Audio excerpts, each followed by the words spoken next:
So we've reached a crucial turning point in 7th time loop of the Villainess. Now, there's a few different ways that this can go. The one that has me most interested, if they would commit to it, because it does seem like, based on what we know about our girl's lives and her different experiences, she knows the idea of black powder. So it's entirely possible to push one and, push him over the edge, maybe introduce black powder before the professor can do so, but what I really like is this idea, and it very well could not happen. It might not happen, and that's okay. But the idea of having Kyle and Riche introduce to Arnold this peaceful and optimistic future of, we have the tradesman, the craftsman, who can do these amazing things. It's not just fine jewelry. Look at what we were able to do and replicate with that watch. The Industrial Revolution. It's basically the idea that was brought up. Boats that can sail by themselves. Carts that can be pulled without a horse.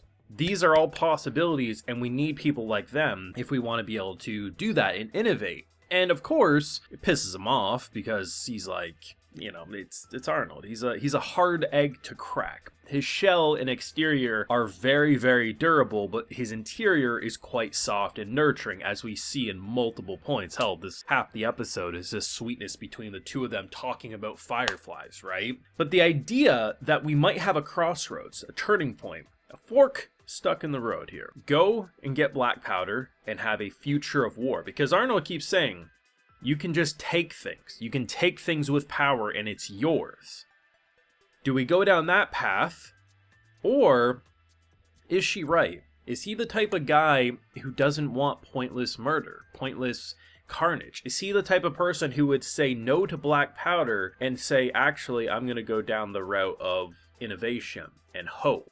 Because the thing with the black powder is it's more than just bombs and gunpowder and stuff. You can use it for fireworks. You can use it for a lot of things. But once that's in the world, you know what it's mainly going to be used for and the type of destruction it will bring. Arnold will end up with black powder one way or another at some point. But if the idea is to pick one of these paths and one has to be committed to, everything about him deep down inside feels like he wants to go down that innovative, hopeful path. You need a strong army. You need to protect your people. You can't just be a pacifist and say everything's going to be fine. If people come with guns, we sit idly by and bend over for them. No. But in this situation, I really hope he can pick that, but I don't know if he can. The final episode for this season airs next week, and I am cautiously optimistic on the direction it will go. But I have a full live reaction to this week's episode of 7th Time Loop the Villainess over on my Patreon. If you want to see my full uncut thoughts, they're over there if you're interested alongside any of these wonderful episodes. I mean, this is great. This is a fantastic final arc to go with because they're not really rushing through things. They're not trying to in sometimes with these Villainess shows or any political type story drama, you feel like they're really trying to get character introductions out of the way so that if you do get a season 2, you can kind of maybe do it a bit better. But this is actually, it has a slower pace to it. Not in the way that it drags out. It's not a snail crossing the road, but they really do take their time. Half of this episode, and I think it's brilliant. And I think this is why this is one of the strongest episodes of the season.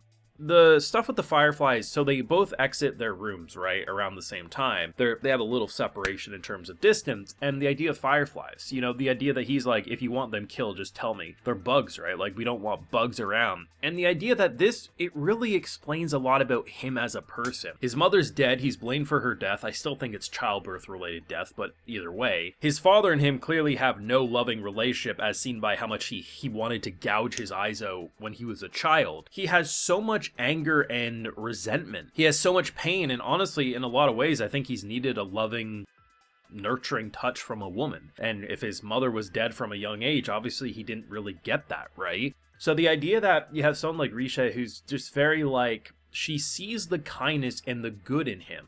That moment when she jumps over. Of course, she's a bit of an airhead. She didn't think she could just walk around, but I guess, when time's money, you gotta do what you gotta do. He knows that she can make that jump. She's made crazier jumps and survived. But he instinctively caught her. And she's blushing. She's embarrassed. Why would you do that? But he's like, I just did. And it's so interesting because you can see how much good. It's not that she's turning him good. It's not like this is a girl who had to turn an evil man positive. He was always positive, but that was locked away It's almost like, in a way, like when you think of society in certain elements, like it's not like it's as a whole, but there's a lot of like opinions that men can't be vulnerable or men can't express emotions without certain women or, you know, people judging them because you got to have that masculinity and this, that, and the third. And I think in a very similar way, when you look at who he is, he's the next future king. And we know everything with Theodore and how he doesn't want that title, but you know, he has a lot piled on him. That soft, nurturing boy never got to be cherished and respected and, you know, put on that pedestal that he needed. And that's where she's opening him up. She's taking a sledgehammer, episode by episode, smacking this bitch around in hopes to make him, rather than being someone who's cold and ruthless and sees you have to take things by force, you know, there is peace talks.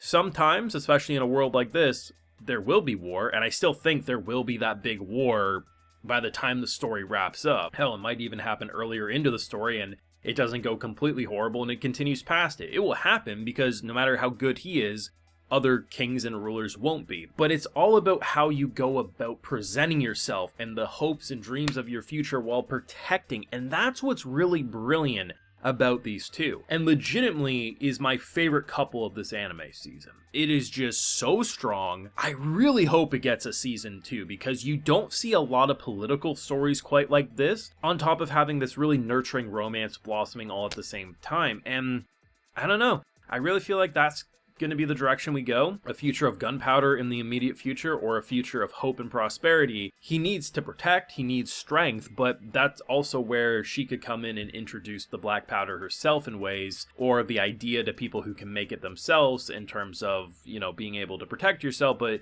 not being, because it's kind of different, right? It's almost like no matter what, he's going to be given a loaded gun at some point, whether it's next episode or it's months or years down the line. He will end up with black powder as long as he lives. But do you want to be handed that loaded gun by someone who's okay at looking at the future of, I don't care if the world blows up, I want to see it happen, it'd be interesting?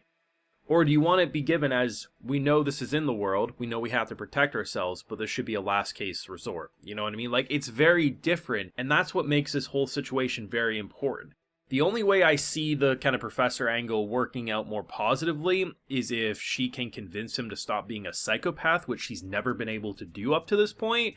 So I don't know. I mean, if it's not clear, I absolutely adore this episode, I adore this show, but what more can I say? Let me know what you thought, though, down below, because this is a very crucial turning point in my opinion, but let me know how you're feeling down below. Be sure to leave a like if you enjoyed, subscribe if you're new around here, of course, ring that bell so you know if I went upload more. And like I mentioned, we have a full live reaction over on my Patreon, and hey, while you're over there, I'll also give you a video shout out. So today we got Duck Nugan, Leaf Solmond, Chitin Lord, Amanda Laboud, Talon, Bassman 280, Still Zero, Natasha N. Henry, Agus TR, and Juan Carlos James Jr. I appreciate the support, everyone. Please take care and have a good one.